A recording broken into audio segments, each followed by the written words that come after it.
Edel Omar Bobé est une franco-djiboutienne installée à Djibouti avec sa fille Lia. Elle s'occupe seule et avec l'aide de sa famille, la charge de son enfant depuis qu'elle a quitté son ex-compagnon, un certain Gabin Leader, où elle l'a connu à Nancy à la Lorraine. Elle a quitté le territoire français d'un commun accord avec son ex-compagnon qui avait l'espoir de se remettre avec elle par la suite. Edel Omar s'est installé à Djibouti le 28 février 2022 avec sa fille Lia et ce avec l'accord et l'autorisation du père. Ce dernier l'a rejoint en août de la même année pour rendre visite à son enfant et domicilié chez la mère. Aujourd'hui, Gabin Leader tente de discréditer son ex-compagnon et dit que sa fille lui a été enlevée alors que le lien entre lui et sa fille n'a pas été coupé. Quelles sont réellement les intentions du père de la petite Lia? Pourquoi une vie en France serait beaucoup mieux qu'ici à Djibouti? Veut-il nuire à la mère de sa fille ou nuire son propre enfant, bien que la vie de ces deux êtres sont liés? Pour avoir une réponse à toutes ces questions, nous sommes allés voir la mère de la petite Lia. Merci de nous recevoir chez vous, Edil. Et ces derniers jours, nous voyons un reportage de la France 3 qui parle de votre histoire. Oui. Beaucoup de Djiboutiens et des Djiboutiennes et l'opinion publique française ont même vu ce reportage qui a été donc réalisé par la chaîne française France 3. Pour les Djiboutiens et les Djiboutiennes et l'opinion publique en même temps française qui ne vous connaît pas, qui est vraiment Edel Omar Bobé? Alors déjà merci d'être venu à moi. Voilà, déjà il y a une chose que j'aimerais dire. Si pendant tout ce temps j'ai gardé le silence, parce que j'ai gardé le silence avant cette interview télévisée par France 3 Lorraine, il y a quand même eu des pétitions, des articles écrits, etc. etc. Donc si j'ai gardé le silence pendant tout ce temps, c'était pour mon enfant. Voilà, c'était pour protéger mon enfant et puis pour protéger à contre-cœur le père de ma fille, parce que quoi qu'il en soit, ça restera le père de ma fille. Effectivement, avant de rentrer le vif du sujet, parlez-nous de vous. Vous êtes française, vous êtes née en quelle année? Alors, moi j'ai 29 ans, je suis née à Djibouti et à l'âge de 12 ans, je suis partie en France et je suis rentrée dans mon pays, à Djibouti, à l'âge de 28 ans. Donc je suis rentrée le 28 février 2022. Vous avez fait des études en France? J'ai fait des études en France, je travaillais en France, donc voilà, donc j'ai dû interrompre tout ça pour venir rentrer ici. Donc j'ai la double nationalité, je suis française, ma fille est française et je suis aussi djiboutienne. Et vous êtes mère de famille, Je suis fille, je suis sœur et je suis la mère de Lia. Vous avez des sœurs et des frères? Je suis la fille aînée, j'ai un petit frère. Donc voilà, j'ai deux petits frères et je suis aussi la fille à sa maman. Donc voilà. Donc vous avez vu le reportage qui a été viral sur les réseaux sociaux, oui, comme les autres Djiboutiens. Oui. Lorsque vous avez vu, comment vous l'avez accueilli ce reportage? Comment vous l'avez ressenti? Ça m'a fait un choc. Ça m'a fait vraiment un choc parce que je ne pensais pas en fait que le père de ma fille aurait une telle haine, une telle colère pour arriver jusqu'à là. Parce que ce qui peut compter actuellement, ce qui compte, ce qui est primordial, du moins pour moi, c'est notre enfant. Et la vérité, elle se saura grâce à cette interview, elle se saura grâce à la justice, mais je pensais pas qu'il irait jusqu'à là. Mais ça ne m'étonne pas d'un côté parce que je connais le fond de cette personne ainsi que le fond de cette famille. Donc ça ne m'étonne pas. Ça m'a détruit, ça m'a choqué. Vous avez décidé de prendre la parole aujourd'hui? Aujourd'hui, j'ai décidé de prendre la parole parce que c'était trop. C'était trop parce que là, ma famille, ça a des retombées sur ma famille.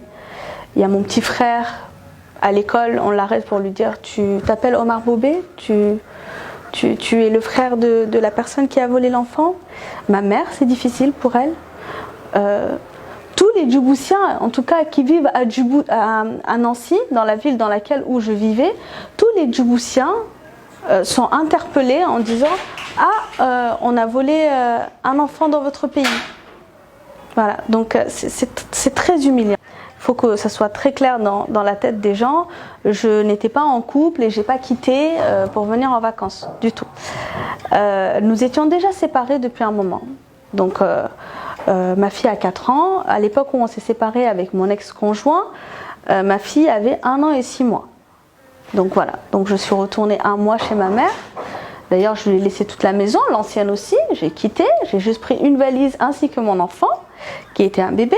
Je suis partie chez ma mère 1 mois. Puis après, je me suis installée dans l'appartement dans lequel, du coup, actuellement, il y réside. Donc je l'ai préparé déjà. 2 ans à l'avance, 1 an à l'avance, 6 mois. Voilà. Et il y a plusieurs étapes à suivre, bien évidemment, avant de quitter un pays tel que la France. Donc c'était d'un commun d'accord. Et il faut savoir que la petite, déjà, depuis ses 1 an et 6 mois, vivait avec moi. Donc voilà. Est-ce qu'il payait les pensions alimentaires de votre fille pendant qu'elle vivait avec vous? Alors, il faut savoir une chose. À l'époque, je me rappelle comme si c'était hier, je lui avais demandé de passer devant un tribunal pour mettre en place un mode de garde. Étant donné que lui, son métier ne lui permettait pas de s'occuper d'un enfant, il travaillait le week-end, la nuit, le jour, il partait en séjour. Puis voilà, son métier, c'est un métier qui, au niveau de la tête, c'est pas un métier qui est stable, quoi. C'est un métier qui a des séquelles. Donc du coup, je pense qu'il avait des craintes et à cette époque-là, il avait refusé qu'on aille devant un tribunal étant donné qu'elle était assez petite. Et il avait demandé qu'on se mette d'accord, donc on s'était mis d'accord sur une somme. D'ailleurs, la somme, moi, je ne la cache pas, elle était de 150 €. Donc, avec un enfant de 1 an et demi, je vous invite à vivre avec.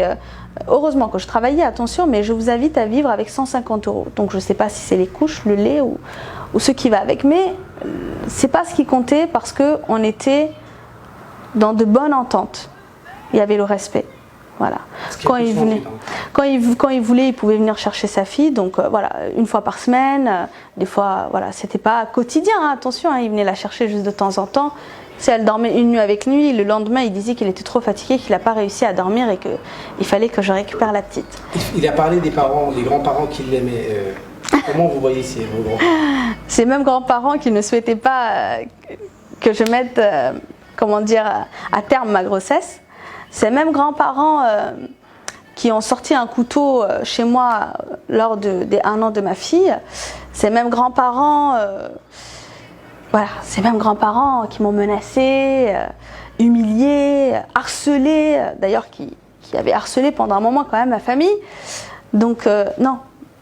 Enceinte de quelques mois, je crois que j'avais 4-5 mois de grossesse, il arrêtait tellement pas de son père de m'harceler, même dans mon lieu de travail. Attends que tu mettes à terme cette grossesse, tu verras ce qui va t'arriver, tu verras. En fait, c'était vraiment, vous imaginez, c'est horrible quand même de subir ça. Hein. Et un jour, j'ai pété un câble, je leur ai demandé de quitter ma maison parce que c'était chez moi, parce qu'ils ont débarqué chez moi. Et je me rappelle, le père de ma fille s'était assis sur mon ventre et m'a dit tu parles pas comme ça à mes parents. Tu leur dis pas sortez de chez moi ou j'appelle la police. Et vous avez combien de mois de grossesse? J'avais 4-5 mois de grossesse. Et sa mère s'est approchée de moi, elle m'a regardée, elle m'a dit avec insistance, elle m'a dit on s'en fout de ta gueule, on n'est pas là pour toi, on est là pour l'enfant que tu portes ainsi que mon fils. Donc déjà, avant même d'avoir mis à terme ma grossesse, je savais déjà ce qui m'attendait. Dans tous ces harcèlements, est-ce qu'il y avait des problèmes psychologiques dans votre... Alors déjà, il y a un fond, ils vont le nier encore et encore, mais ils ont un fond, je pense qu'ils ont un problème avec la couleur de peau noire. Donc voilà, je pense qu'ils n'ont jamais accepté que leur fils soit avec une femme de couleur, voilà. Et surtout que moi, j'en suis fière et je le revendique. Donc voilà, ça leur a vraiment posé problème, je pense. Et j'ai toujours eu cette force mentale où, malgré les épreuves, malgré la douleur, malgré tout ce que je subissais, malgré la grossesse, malgré la perte de mon père, malgré tout ce qui pouvait se passer autour, je restais quand même debout. Et je pense que leur but ultime maintenant, c'est juste de m'enterrer, c'est tout. De m'enterrer. Parce que c'est des gens qui ont besoin de ça. C'est des gens qui sont malheureux, profondément malheureux. C'est des gens qui ont des séquelles de leur passé. Je pense que c'est des gens, j'en suis sûre que c'est des gens qui ont des réels problèmes. Vous étiez sur des bonnes terres. Aujourd'hui, il se manifeste et il dit que voilà. Moi, j'ai toujours cherché. Il y a un phénomène d'aliénation. Il a parlé d'aliénation des parents. Pas que d'aliénation. Il a dit que c'était grave, dangereux. Il y a quand même des mots qui sont très très puissants et très très durs qui ont été dits quand même. Et je reste une mère. Donc, c'est pas facile. C'est pas facile de prendre tout ça. Surtout quand on se bat ici. L'école de ma fille, c'est moi qui la paye en partie. Il ne paye pas la pension. Aujourd'hui? Il ne paye pas la pension. Depuis qu'on est à Djibouti, il ne paye pas. Depuis août, il ne paye pas. La nounou, son véhicule, son taxi pour l'école. Donc, je ne comprends pas. Désolée, je suis un peu émue, mais c'est pas facile. Moi, je pense vraiment qu'il a été un peu manipulé ou je sais pas, lobotomisé en tout cas par son entourage, sa famille, mais lui seul, au fond de lui, si vraiment il a peur de cette chose, parce que tôt ou tard la vérité se saura même par la justice. Il m'a accompagnée lors de ma résiliation de la CAF. Il m'a accompagnée parce qu'en France, il faut l'accord des 2 parents pour déscolariser un enfant. Il m'a accompagnée lors de ma démission. Il m'a accompagnée à l'aéroport. Il n'y a rien que je n'ai fait sans consentement et sans sa présence. Donc je pense que le seul moyen aujourd'hui pour avoir la garde de son enfant, c'est de faire passer ça pour un enlèvement. Mais il n'y a pas d'enlèvement. Le consulat, je suis partie, ils sont au courant de la situation, j'ai leur soutien, j'ai leur appui. Le consul lui-même, je l'ai rencontré la semaine dernière, il n'y a pas d'enlèvement. Cet enfant est dans une école française, sa maman est à moitié française, je suis djiboutienne, elle a le droit à la double nationalité, cet enfant, elle est aussi à moitié djiboutienne. Je ne comprends pas pourquoi elle ne serait pas bien à Djibouti. Dans ce cas-là, qu'ils le disent, c'est un problème du pays ou c'est un problème de ma couleur de peau qui montre sa vraie nature. Mais aujourd'hui, il ne peut pas me dire c'est un enlèvement ou c'est une mauvaise mère et je récupère mon enfant. Alors que lui ne fait rien à côté. Cette histoire a eu un impact sur votre famille, vous l'avez dit en début de l'interview.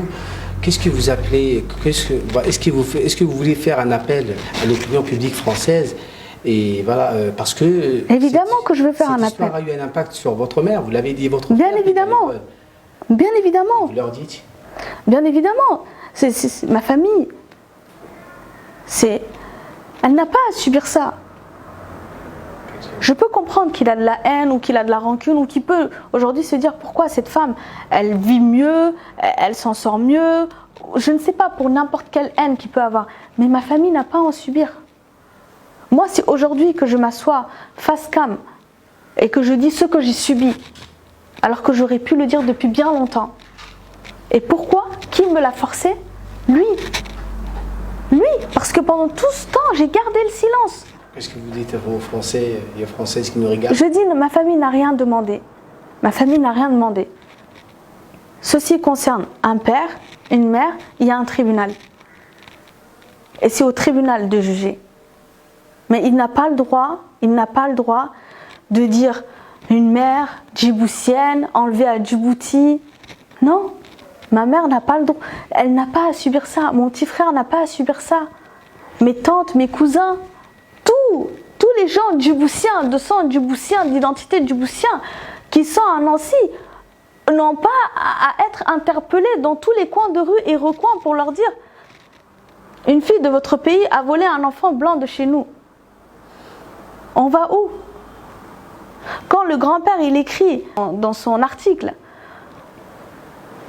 je pose la question au ministère de la Justice, ma petite fille n'est pas assez blanche pour qu'elle intervienne? La justice française? Ma petite fille n'est pas assez française? Eh bien monsieur, j'aimerais juste vous dire une chose. Votre petite fille, elle est aussi à moitié djiboutienne. Et votre petite fille, elle est métisse. Et ça, il serait temps de le mettre dans un coin du cerveau de la personne. C'est très important. C'est très très important. C'est son identité. C'est qui elle est. C'est pas parce qu'elle est blanche, claire de peau et moi foncée que ça veut dire qu'elle est blanche. Vous êtes déplacé à Djibouti, toi et ta fille. Est-ce que votre fille est en contact, que ce soit par des appels avec son père? Jamais de la vie, je priverai mon enfant de son père. Parce que combien même il peut se passer ce qui se passe d'ailleurs à l'heure actuelle, quotidiennement. Et d'ailleurs, c'est moi qui insiste. C'est moi qui l'appelle, qui lui dit « Tu n'as pas appelé ta fille depuis plusieurs jours, peux-tu la rappeler ?» Après, ça peut arriver par exemple qu'il puisse appeler et que malheureusement je suis au travail ou qu'elle n'est pas encore rentrée de l'école ou que lui il est au travail, etc. Mais quand c'est plusieurs jours et qu'après il dit que je ne le mets pas en contact avec sa fille, c'est bas, c'est très très bas. Parce que toutes les preuves, ils y sont. Vous avez des preuves Oui, de tous les appels. Oui, de toutes les fois où je lui dis pourquoi tu n'appelles pas ta fille, oui. Dans le reportage, on a mentionné que vous serez à Djibouti pour un court séjour. Est-ce que, par exemple, il est venu vous voir à Djibouti? Est-ce que vous l'avez accueilli à Djibouti? Alors déjà, dans le reportage, il faut qu'il s'aligne sur ce qu'il dit. Il y a quelques mois, il a dit que j'étais partie pour 3 mois. Et quelques mois plus tard, lors d'un interview télévisé, il dit que j'étais censée partir quelques semaines. Dans quelques semaines, ça va être quoi? Quelques années? Non. Il se contredit lui-même. Donc il était consentant que... D'ailleurs, je vais vous expliquer comment, par quelle procédure nous sommes passés. Mais déjà, je vais répondre à la question de s'il était là. Il est venu à Djibouti. Et il est venu au mois de août à Djibouti pour voir, fin août 2022, pour voir dans quel contexte la petite elle était, étant donné que septembre, elle avait sa rentrée. Donc il est venu, il est resté 2 jours à l'hôtel. D'ailleurs, je l'avais aidé pour les procédures pour avoir son visa. Il est venu à Djibouti, il est resté, je lui ai fait la pré-réservation à l'hôtel. Enfin, je me suis quand même investie dans son arrivée. Alors que vous n'étiez pas ensemble? Alors que je ne suis pas obligée, tout simplement. Est-ce que vous étiez en couple donc Absolument pas. Nous sommes séparés déjà depuis fin 2019. Quand même. Donc vous avez fait ça pour votre fille? Pour ma fille, bien sûr. Ça reste son père. Effectivement. Quoi qu'il en soit, Abed. Donc je l'ai fait pour ça. Donc il est resté 2 jours à l'hôtel et je sentais qu'il n'était pas rassuré. Parce qu'il me disait, si la petite elle pleure dans la nuit, comment je fais, si elle te réclame, etc. J'ai senti son angoisse. Et j'ai senti aussi l'angoisse de ma fille aussi. Le fait que le matin elle se prépare, je l'emmène à l'hôtel. Alors qu'à la maison elle est grande, elle peut jouer, elle a sa chambre, elle est dans une chambre de quoi? De 20 mètres carrés, 15 mètres carrés. Donc du coup, je lui ai dit, écoute, tu sais quoi? Ça te fera des économies. Tu passeras du temps et tu feras des activités avec ces économies-là avec ton enfant. Tu es le bienvenu à la maison. Donc il s'est installé... Il s'est installé chez moi, il était nourri, logé, il était à la maison. Il a fini son séjour, je l'ai accompagné à l'aéroport. Je voyais mon enfant qui lui disait au revoir, bisous, à bientôt, parce que pour elle, son père, elle a tous les jours au téléphone, il est venu, il va revenir. Alors j'aimerais préciser aussi une chose, c'est que monsieur, j'ai appris grâce à cette interview que monsieur a demandé la garde exclusive de ma fille et que le 24 avril, c'est-à-dire demain, il ne reste plus que quelques jours, voilà, il y a le juge des enfants qui va trancher. Il faut savoir une chose. Est-ce que vous avez reçu une convocation vis-à-vis de ça? Absolument pas. Je n'ai pas reçu de convocation, je n'ai même pas été informée. Je l'ai su grâce à cette interview sur France 3. Donc qu'il ne s'inquiète pas. Moi aussi, j'ai pris un avocat en France qui sera là le 24 parce qu'il faut savoir une chose, c'est que moi, j'ai des obligations. J'ai ma fille qui est à Dolto, qui est à l'école. Moi, je suis en CDI, je travaille. Et puis, nous avons aussi notre vie. Donc je ne peux pas me lever un matin, prendre un avion et partir le 24. Donc voilà. Donc, sans être informé aussi. Sans être informé aussi, oui, au préalable. Voilà, donc en tout cas, avec l'appui de la famille, j'ai aussi l'avocat qui m'assistera là-bas pour pouvoir du coup faire le nécessaire de son côté. Il faut savoir aussi que moi aussi, je mène ma bataille ici à Djibouti parce qu'il faut savoir une chose, c'est que j'ai toujours élevé mon enfant, qu'elle a été à ma charge et qu'elle l'est toujours. Donc dans ce cas, voilà, je demande la garde exclusive d'ici, grâce à l'aide de l'UNFD. Voilà, l'Union nationale des femmes. L'Union nationale des femmes, voilà, exactement. Grâce à ça, je mène aussi ma bataille ici pour faire reconnaître la garde exclusive de ma fille. Un mot pour terminer cette interview. Je trouve ça triste, cette situation. Pour ce petit bout de chou qui n'a absolument rien demandé. C'est son père, je suis sa mère, je lui ai jamais pris ses droits et il n'a pas le droit de m'ôter mes droits. Actuellement, la personne qui essaie de me voler mes droits de mère, c'est lui.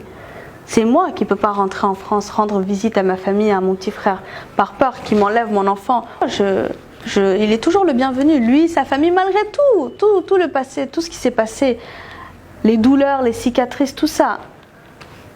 Je l'ai mis de côté. Pourquoi? Parce que quand je vois mon enfant, il n'y a rien de plus beau. Donc il est toujours le bienvenu. Il est tous les soirs en contact avec sa fille. Même s'il oublie, c'est moi qui le fais. Donc moi je n'ai aucune haine, je n'ai aucune colère. Je le pardonne pour tout ce qu'il m'a fait. Et d'ailleurs pour ce qu'il fait actuellement, je le pardonne. Et j'espère qu'il trouvera la paix en lui. Moi, alhamdoulilah, j'ai la paix. Je n'ai rien à me reprocher.